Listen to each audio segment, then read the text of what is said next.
I stole my sister's baby and told everyone it was an accident, but I planned it for weeks. My sister Emily got pregnant at 23 and treated it like a death sentence. She was always dramatic, the kind of person who called minor inconveniences trauma, and said things like, "I never asked to be born." She hated responsibility, quit jobs constantly, and mooched off our parents. When she got pregnant after a one-night stand, she threatened to terminate the pregnancy at least 5 times, then decided to keep the baby just to prove she could do it. Our parents cheered her on just like they always did, and offered to let her move back in with them, stop working entirely, and float through the pregnancy like it was a spa retreat. The way she talked about her pregnancy hit me hard because my husband and I had been trying to have kids for 4 years. We had 1 miscarriage, 2 failed rounds of IVF, and were on an adoption waitlist that felt like it would never end. Every time I saw her post an ultrasound pic with some sarcastic caption like "alien life form growing inside me LOL," something in me twisted. After the baby was born, Emily named her Stacy and immediately panicked, saying she wasn't ready, and asked my mom to handle everything. She wouldn't feed her, refused to change her diapers, and would leave for hours and come back reeking of green grass or worse. One night while I was visiting, Stacy wouldn't stop crying. My mom was exhausted and Emily was locked in the bathroom. So I rocked her to sleep and felt this calm I hadn't felt in years. It was like I belonged to her and she belonged to me. That night I offered to take Stacy for the weekend so my mom could rest and Emily could figure things out. No one objected, so I packed Stacy's things and drove her back to my house. I never brought her back. For the first 2 weeks, no one said anything. My mom texted once just to ask how she was doing, and I'd send photos of Stacy sleeping, smiling, holding my finger. My husband was cautious but supportive since he knew how long I had wanted this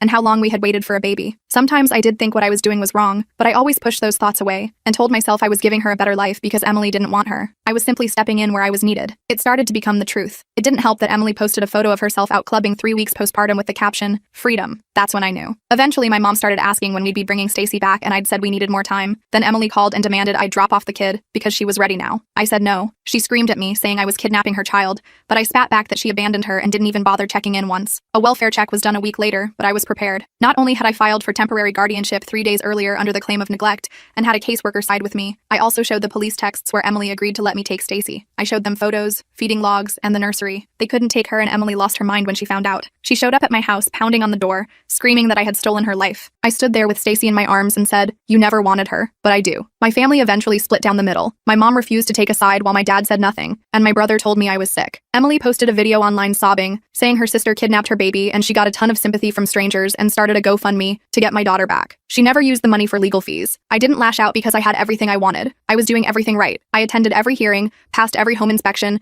and met every requirement. 2 months into the legal battle, Emily posted an ultrasound photo with the caption, "Round 2. This time I'll keep it." I stared at that post for 10 straight minutes. That was 3 years ago, and Stacy is legally mine now. She just turned 3, and I am the only mother she has ever really known. Emily and I haven't spoken since she got pregnant again. I still check her socials sometimes, and she had the second baby, and gave it up for adoption within a month. It's the fact she does things like this that don't make me regret what I did.